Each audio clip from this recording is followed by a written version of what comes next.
I'm good. Sorry, I'm like trying to. I know it always happens where I'm like, my hair is done, and then I turn on the camera, like, whoa, and Like, damn it, I thought I looked good today. exactly. Yeah. I'm Abby, by the way. I'm with the Office of Study Abroad at Cal State Fullerton. Josefina with TEAN. So 10:26. Okay. So I'll go ahead and start sharing the screen with you. So if you need to set up anything. Great. Just a couple questions. First, has there been students that signed up? And if so, how many? I know, I don't think we had signups specifically for each session. We just Got have it. Okay. for the overall event. Okay, So perfect. I'm not sure if there's a count. I know for the session we don't have signups, but I'm not sure what the count is for the actual entire event. Yeah. Yeah, that's fine. I just wanted to know in case like I should wait to see if like more like students show up, or like if we were expecting students, or if like at the 10:30 mark I should just Yeah. So start. Yeah. for the past 2 days, students will have like a few come in right at the starting time, and then maybe like 5 minutes in, a few more start coming in. So we could wait a little bit after 10:30 if you want. Yeah. Okay, yeah, I just want to make sure I don't like get too ahead of myself. And I from the email, this is being recorded and then it's going to be posted on the website, correct? Yes, correct. Okay, great. Oh yeah, I already see a student this year. Yeah. And then I'll be checking the chat room. That way, if any questions come up, I can let you know so that you can you're not distracted. Awesome, thank you. I appreciate that. That's gonna be my other question, if you were gonna stay and moderate or not. So I'll be here. And I think I gave you access already, so yes, I do see that. And just what is your role at the office? Yeah, so I work as a programs lead. My main concentration is our faculty-led programs. Faculty-led. Okay, I was gonna say I don't know if our paths had crossed before. So I work very closely with Lindsay. I don't know if you know her. no, Oh, sorry. yeah. TEAN, I was working before. We were working with TEAN, at least for myself. We had a department program in Thailand, and we were working with TEAN to help us. Okay. Oh, it's been a few years though since the faculty lead took on like all of the coordination for that program. Got it. Okay. We still have the same contact, but TEAN has been doing our Thailand program. Yeah. Yeah, I have been at TEAN for a little bit over 2.5 years, but in my time, there's been quite a few different leads for California. So I'm not surprised if like the person who helped with that is no longer here. And like, yeah, it's been a while since I've helped like coordinate that one. But our Thailand program, it's for child development majors and teen provider. And that program has been going on since 2012, but we started working with TEAN, I want to say maybe like 3 or 4 years after that. So got it. Okay. yeah.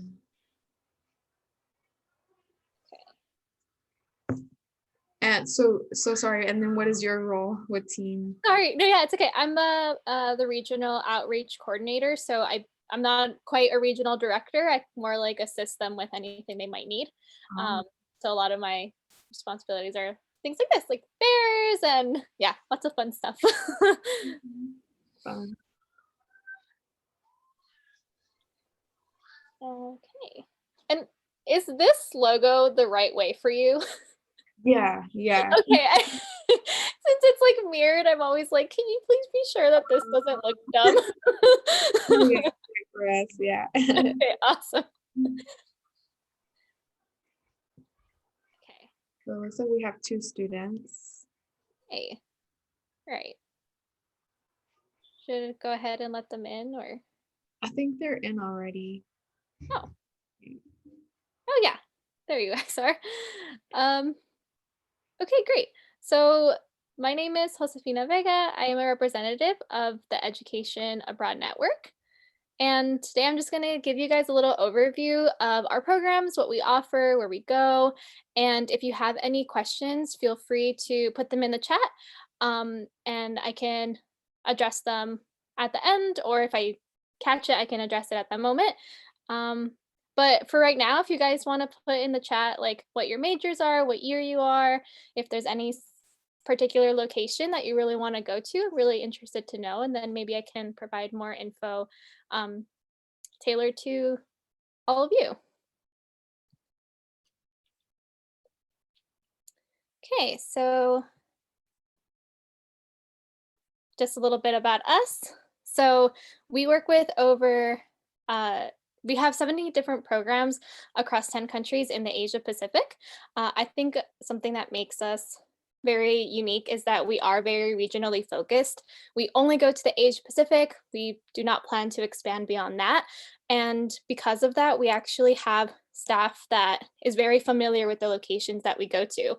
Every one of our program managers has either studied abroad at the location they advise for, or lived or worked there, or have gone to multiple orientations with students. So they are very familiar with the process that students go through when they arrive in country, and all the new exciting experiences they're going to get to have.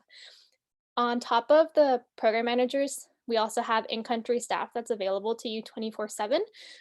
The local staff is available to you no matter what you might need. So whether you need help making a doctor's appointment or you just really want a food recommendation for where you are, they're always happy to help and connect with you and um, yeah, assist with that.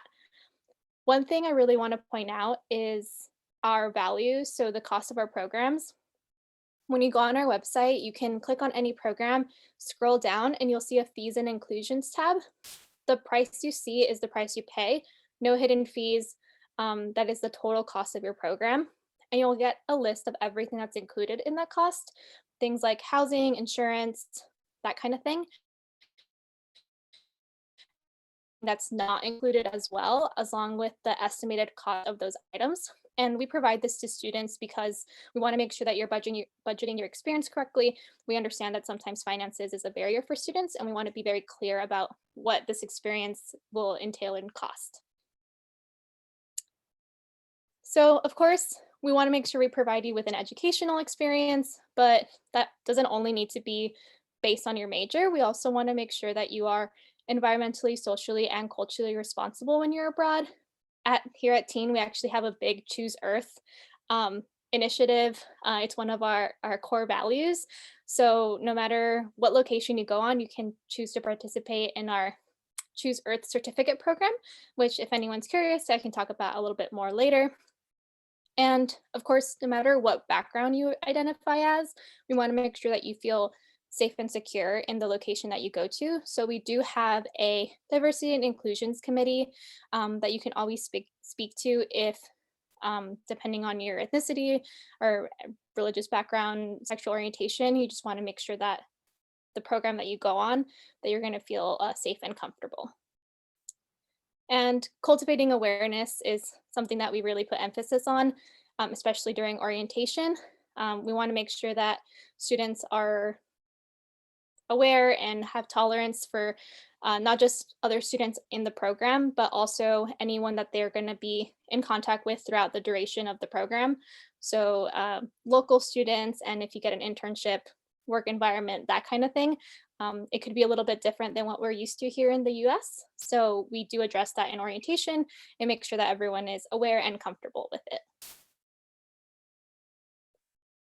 So our programs are broken down into semester, summer, and winter terms. And you could also potentially do full-time internships over the summer and semester if you would like. Some of our programs also have a study and intern option at the same time. And I think a really cool thing about our programs is that our program managers are from the moment you apply to the day that you depart, they are your main contact. So no matter what questions you have, whether it's related to housing or visa processes or like who my roommate is, whatever it might be, you know exactly who to ask. You won't be bounced around to different people. Uh, and I think that's really cool because a lot of the times our program managers actually get to go to orientation with you guys.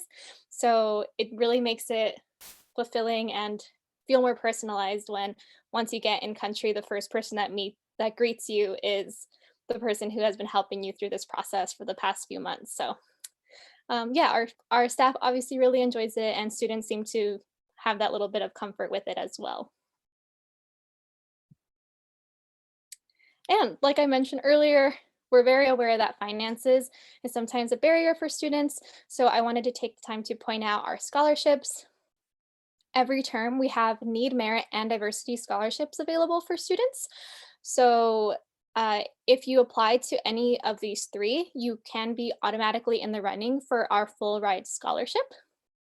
And the application process for this is very streamlined. So it's one application to be eligible for any of these awards. So if you feel like you relate to both merit and diversity, feel free to address both of those in your application and you'll be considered for both.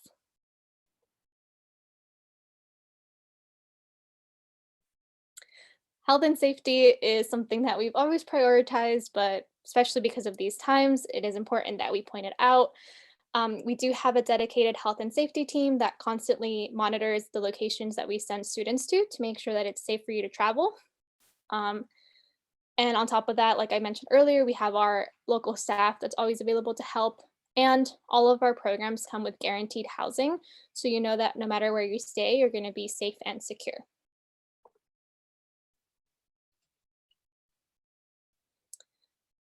Because of the uncertainty of a lot of our programs right now based on the global pandemic, I wanted to point out our we have your back refund policy. If we do have to cancel a program before it starts, these are your options. You can receive a full refund, including any deposits you've made. You can consider a different program for the same term. So just because one location was canceled doesn't mean all of them are. And the third option would be if you just really love the program chosen, you can always choose to do it a different term. Say if you wanted to go fall, that didn't work out, you can go in the spring. So I know I talked a little bit, a lot about just who we are and kind of policies we have. So how do you get started on finding a program? A lot of students like to consider a specific location. They only want to go to, say, South Korea. Other students are like, I'm open to anywhere, but I just want to make sure my courses match my major. Whatever the circumstances might be, we can help narrow down what programs will be best for you, and then you can start an application. So where can you go? These are all the locations that we send students to. All of these locations, or most of these locations offer semester options, and all of them offer a summer option. So these are all of our locations in Australia. So the way that our programs work is we actually directly enroll you into a university. So you'll actually be studying alongside other local students. In this case, right here, we're looking at Australia University, so you'd be along other Australian students, which I think is really unique. It really allows students to integrate themselves into the community, make local friends, and students seem to really enjoy kind of feeling like they are a part of the school and a part of the culture. As you can see, we work with a lot of different universities in Australia, which is why I mentioned we can help you narrow it down based on if you really want to be by the beach or you're more like a mountains person, whatever it might be, we can help with that.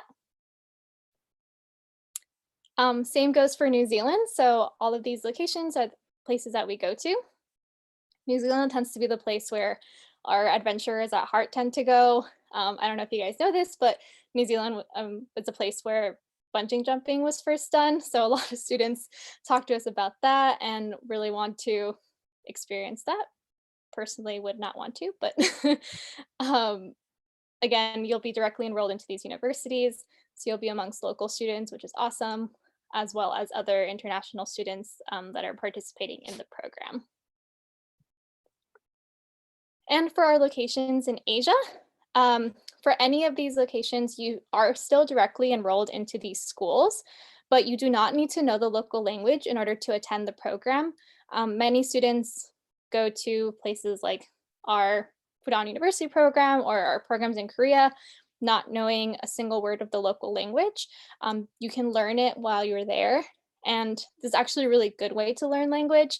Many students enter, like I said, knowing almost nothing or very little and leave practically fluent in the language. So it's a really good way to, again, immerse yourself into the community and really get to know the place that that you're going to be at for a couple months.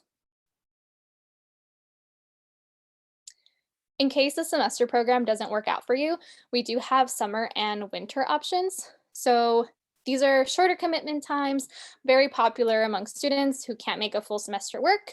And these ones do tend to be a little bit more specific as far as the subject goes or the topics that are taught.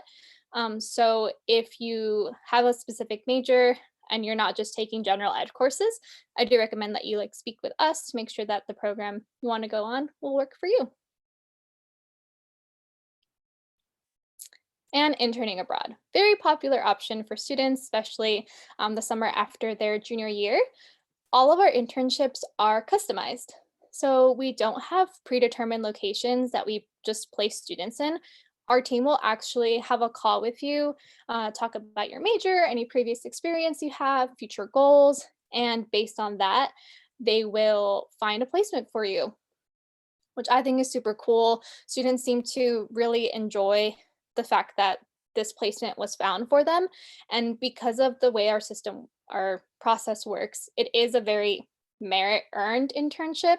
You still have to interview for it and submit cover letters and resumes.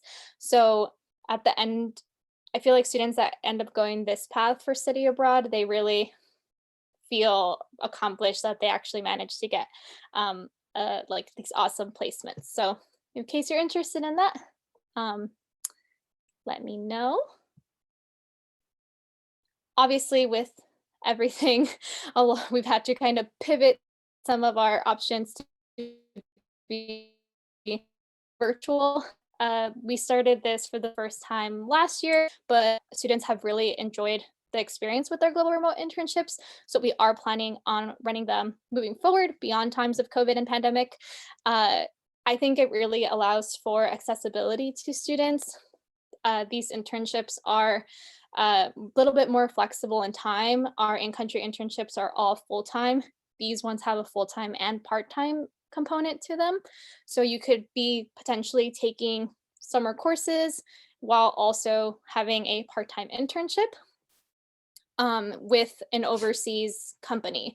So you're still getting that international competence in place with these internships because you are, communicating with people from different cultures, different backgrounds, but just from the convenience of your own home and your own computer. So yeah, students have really much enjoyed having this opportunity. I like to focus on our more affordable programs because I was a low-income student, so this is what I was looking at when I was studying abroad. So these are the programs that are under $13,000 for a semester. All of these options are wonderful. Some of them are even our most popular programs, like our Seoul, South Korea programs. It's the program where most students extend from going just a fall semester to a spring semester. So it's really good. And I just wanted to point that out because just because the program is cheaper doesn't mean that it's any less valuable and amazing. Same goes for our summer programs. These are all under 5,000. I won't go into too much detail of these. You guys can take a look, and if you have questions, we can address them at the end. And that's where we've gone to. We reached the end. So if you're interested in applying, you can visit our website, teenabroad.org, or you could always email me as well if you have a more personal question. I will put my email in the chat. but that concludes me talking. So does anyone have any questions I missed? Okay, what's the thing? It looks like we have a few questions in the chat. One of the questions is it possible to do a credit-bearing in-person program without CSUF? For example, let's say I applied to a program and it offers credit. I decide to apply, but do I have to have a university in order to go? Sorry, I'm trying. Is the question here? I don't know if I'm reading it correctly. I think I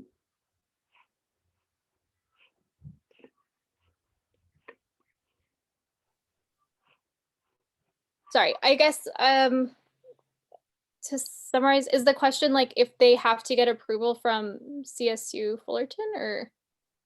I think so. Okay, so I'm thinking, is it possible to do a credit-bearing in-person program without CSUF?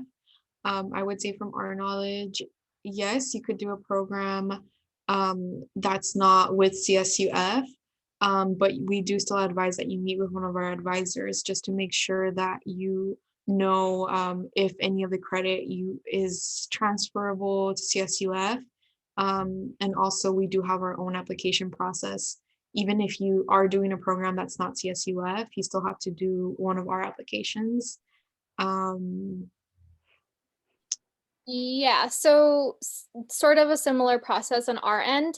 When you apply, we do ask that you fill out a statement from university. That's basically just a sheet that gets sent to a study abroad advisor at your school, saying that they approve you going on this program. The reasons for that is so that make sure that the credit transfers first and foremost, but I don't, you had mentioned like maybe you didn't want to receive credit. We would still just want to make sure that it's all good with your school that you participate in the program. Just keep in mind that, you know, financial aid and that stuff is also a factor into making sure your school's aware that you're participating in a program. Some people do ask if they can participate in, let's say, a summer program after they graduate. Yes, if you are a recent graduate and you still want to go on a summer program, that is possible. And in that sort of situation, a lot of students don't want to receive credit. That's fine. But if you do, that's again something that you can talk about with your study abroad office. I hope that answered your question. If not, feel free to ask it again and elaborate on the specifics, or you can email me. I put my email in the chat. And Priscilla, just to add, we do have students that participate in what we call non-CSU programs. So yes, I think your question is if you can participate in a program that's technically not a CSUF, which in this case would be one of the TEAN programs.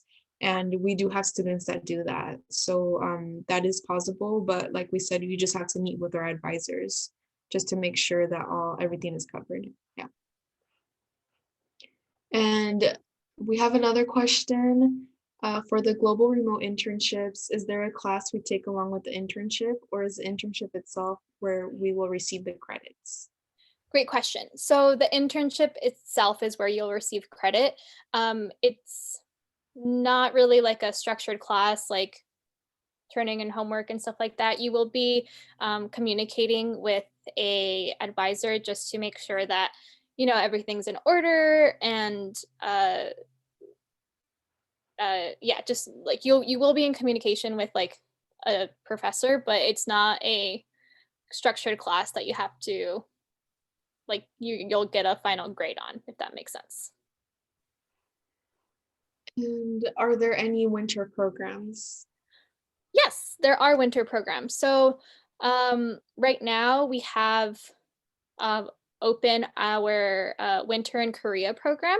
So it's a short-term program. I believe it's about 2 to 3 weeks over December into January, and you'll be taking one course.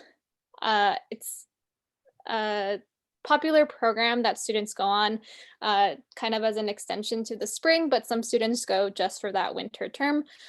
We are planning on running it for 2022, but depending on how the pandemic progresses, we might have to cancel, but that call will be made more into the summer, not quite yet.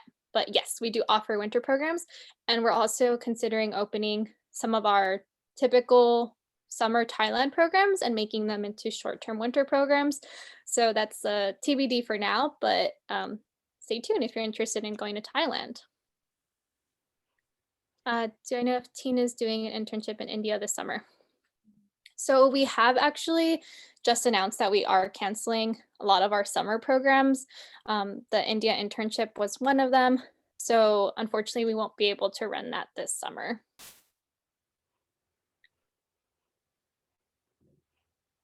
I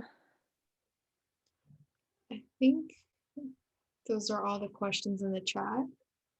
Yes, those are all the questions. Great. Mm-hmm. I see that Kim, you're a kinesiology major. That's awesome. Interested in going to Vietnam. Amazing. We do have really great kinesiology programs, like specifically for kinesiology students.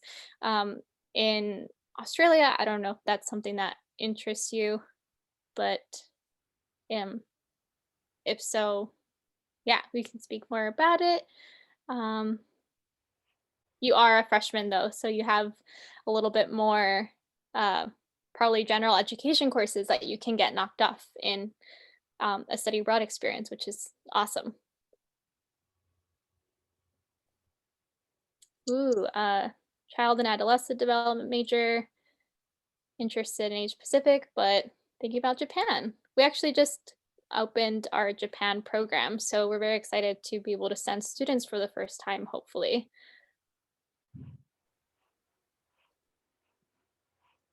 Do we accept students who recently graduated for other internships programs?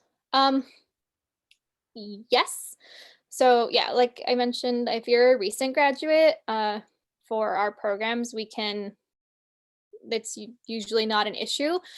For some of our locations, we have to make sure that the visa that we recommend students get, you're eligible for. So for example, in Australia, internships, if you're doing an internship in Australia, you have to be a student. So you have to be receiving credit for it. So you can be a recent graduate though. We have our own like school of record for credit. So you just have to make sure that you do that component as well. But yes, it is possible for any of our internship programs to still participate as a recent grad.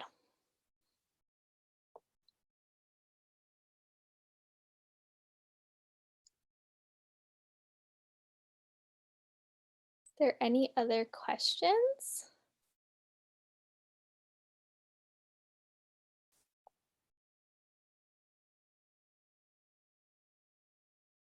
For our newcomers, do you want to put your majors and years in the chat maybe? Or any location that you're really interested in? I think some of you entered after I had finished the presentation. I just want to make sure that I answer any questions or anything that you're curious about.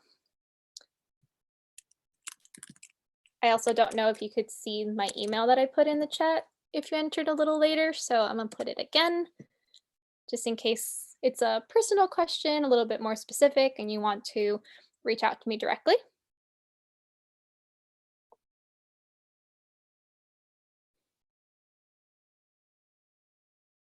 Are you all in-state students? Like, are you all from around the area? I'm always curious. Yes, cool. I'm always curious to know because I'm born and raised in San Diego. And I remember when I studied abroad, that was like a big deal to like finally go overseas and like be so far away, completely like 8-hour different time zones plus. So just curious. Have any of you ever traveled overseas? Or would study abroad be your first time?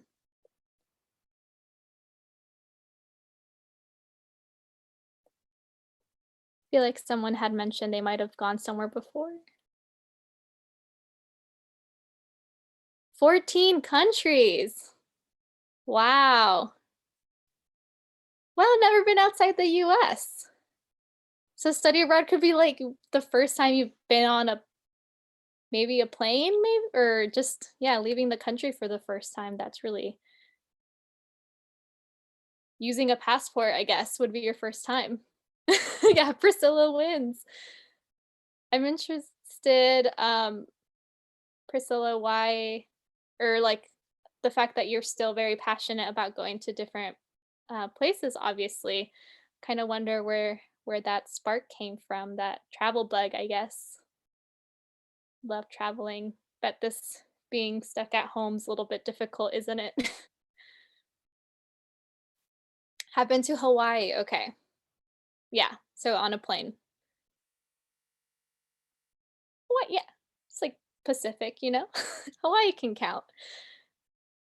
Uh yes, when I studied abroad, that was the first time I have been to Mexico because my family's from Mexico, but it was always by car. So it was the first time I like flew to a new country, and it was very nerve-wracking to go through like the immigration at first, you know, when you're entering. But I think a lot of students get nervous about that. But my provider did a great job at explaining all of that. And that's something that we kind of go over in a pre departure orientation rundown. So, yeah, I think one of the best things I learned from studying abroad was how to be independent, you know, like you're going through this process. And my family didn't even believe I was going to do it until I told them, like, oh no, I put a deposit down, like I'm going in 3 months. And finally feeling like I did something like independent on my own was very exciting. And I hope that you guys get to experience that too. My first trip was in 2013, Brazil, religious trip to see the Pope. Oh, wow. Super cool. Yeah. Have you ever traveled on your own? Yeah, the independent side of traveling. Yep. That's what it is. Yeah. It's, I think, yeah, some people have managed to be overseas or whatever, but really getting to do it on your own. And I think it's a difference when you get to live in this location. You know, you get to have your favorite coffee shop that you go to every morning and your hangout spot with your new local friends. And I was lucky enough to get to go for a full year, and I lived amongst local students. And that was 4 years ago now, and I still keep in contact with them. Like I speak to them every week. Um, so yeah, it's really I think, you know, these kind of things is like you get what you make out of it, you know? And I was low income, so I didn't get to travel to a lot of neighboring countries. I really spent a lot of time in the city that I was in, and I got to know it really well. And I always recommend that to any student, especially if you're low income. Don't feel bad about it when you see other people traveling. Just kind of really get to know the place that you're in, and you build those connections. And I think it's longer lasting. The experience kind of lives on.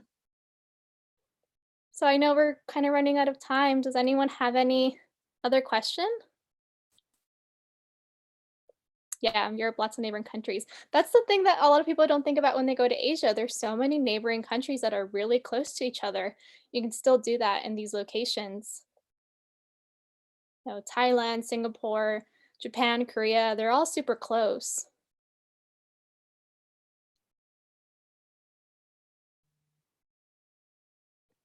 All right. So what's the difference between team-based placements and individual virtual programs? Great question. So team-based, you'd be around other you'd have to coordinate kind of with other people working on the same project.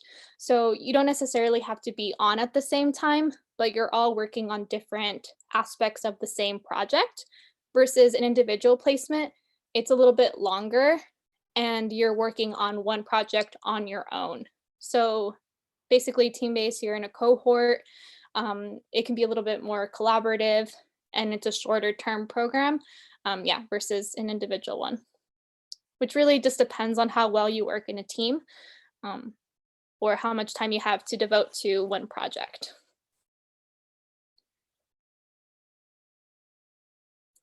Yeah. Any other questions? I don't want to keep you guys longer than we need to. And I'm just gonna put my email in the chat one more time. Just really want you guys to email me with any questions, I guess. But it was really nice chatting with all of you. Thank you, Josefina.